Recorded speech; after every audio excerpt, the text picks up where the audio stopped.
traveling around in Africa, we at one point got a lot of stuff stolen from us. And I'll never forget the telephone call that I received from the detective of this village that we were in. And he said, "We have apprehended the thieves! We have apprehended the thieves!"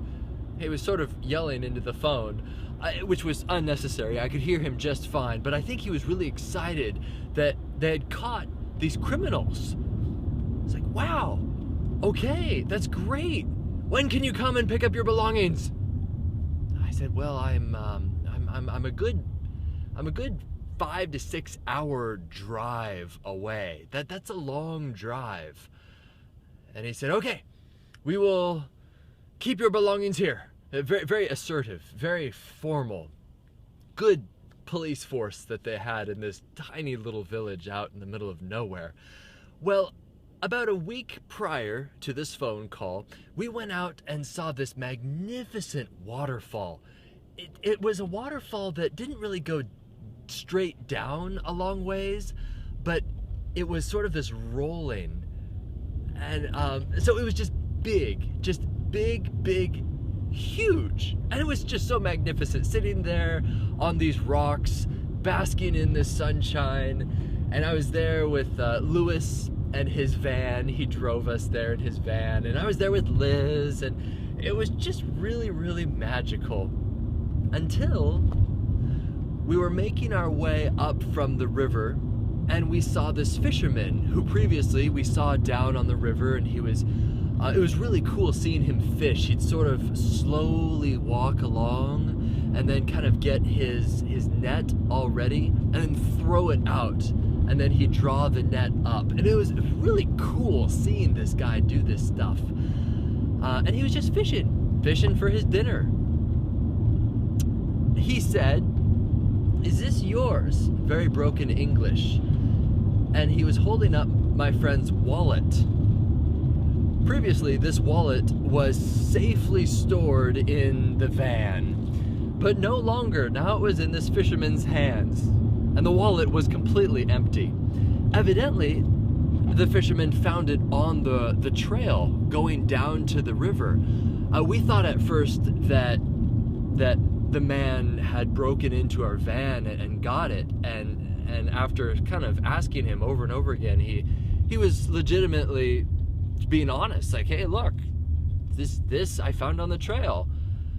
So he seemed honest until we came back to the van, and well, we saw all of our belongings were gone, and this man could not have taken all of these things with him, unless he was really good at stashing them in bushes somewhere. But, you know, it was just an honest demeanor about this man. You could tell that he wasn't there to screw over some tourists who were in his village.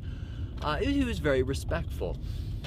The things that were stolen was a backpack, a very nice little camelback backpack, my friend's iPhone, some little speakers, oh boy, my friend's pepper spray, some food, like some protein bars. And so we went back to the van, and in fact, it was unlocked, which we were paranoid about locking the van. But it turned out that it was one of those vans that was pretty easy to break into. And I didn't know that, nor did Lewis, until he actually went and asked the guy who was really good with cars. He said, "How did they get into this? I thought I could have sworn I locked it." And the guy said, "Oh, you just reach down here and do this and whole thing unlocks." And Lewis was like, "Oh no." But that was a ways down the road. Right now, we had discovered that we were robbed blind. And so, well, what do? I guess we go to the chief of the village. Yes, they had a chief. Pretty awesome. Sorry, someone was honking. I think he was honking at... Nope, not at me. Anyway, we went and saw this chief guy, and I remember driving up and seeing this man in very regal robes, and he was sitting there on his porch, surrounded by all the elders of the village. And wow, this guy had such an ego. Really, and this isn't me being mean. Well, okay, if it is mean, I'm sorry. But seriously, this guy was just so full of himself. And we were very humble and very respectful, and we said hello, we introduced ourselves, where we were from. We were with Mercy Ships, which was cool. Even out in the middle of nowhere, people knew what Mercy Ships was. And they're like, whoa, oh yes, Mercy Ships, Mercy Ships. So they wanted to help us, but with no emotion. This is a very grim situation. And he said, I suggest, first of all, that next time you come into our village, you state your affairs with the local police force. And then we will give you a tour guide, and he will show you around our village, including this waterfall. You know, just lecturing us. And really, that's the last thing you want, you know, to be lectured right after you've gotten robbed. You want some kind of sympathy, but, you know, we were humble about it. We were like, okay, we're not going to make a big deal out of this. And he said, and the second thing, you go to the police force right now and make a report. We probably should have done that before we went and got lectured by this guy with a big ego. And of course, all the elders sitting there on the porch nodded in agreement and, you know, grimly, yes, these young kids don't know how to travel. Okay, so we went to the police force, which was just this small little ramshackle building made of cement walls. And so we walked in there, and they were actually very, very nice, great guys.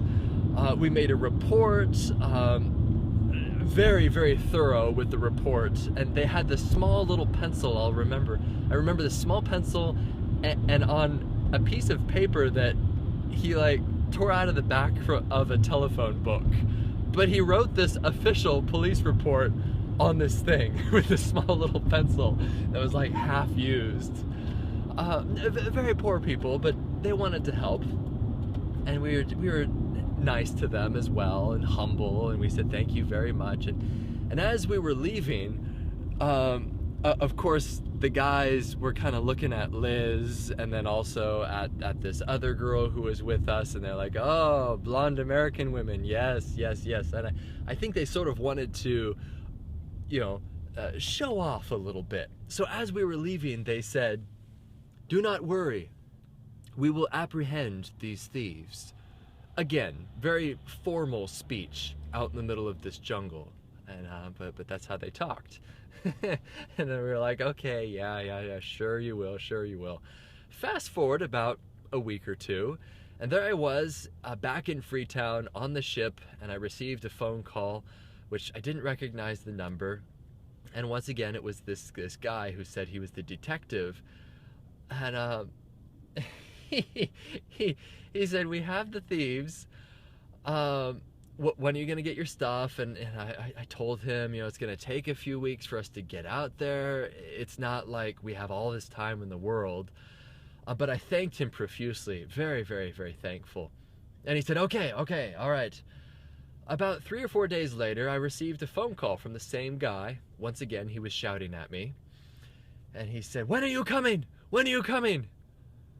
I said, well, it's going to take us a while to get out there, but how about, I don't know, I think we can do next weekend. Okay.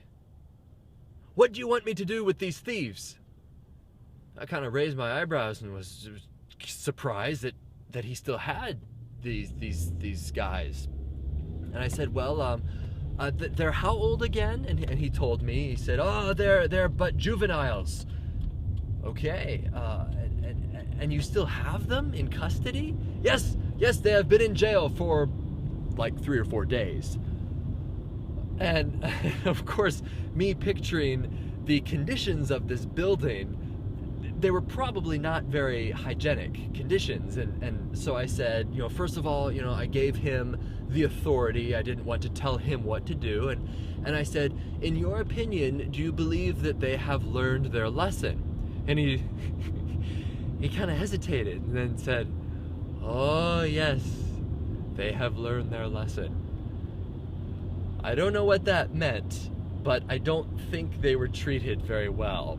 And so I quickly said, yes, yes, please release them. I will not press charges. That is okay. And he said, okay, we will release them, and we'll have your belongings here. And we will see you this weekend. So we drove all the way back out there. Such a long drive. And by the way, when you're traveling around in Sierra Leone, it's not like you just hop on a highway. You go through these villages, and every single village is riddled with speed bumps, because it is within their best interest to slow down traffic as they're going through their village. Because if they get slow traffic, odds are people will stop there. And if they stop there, they'll probably spend money.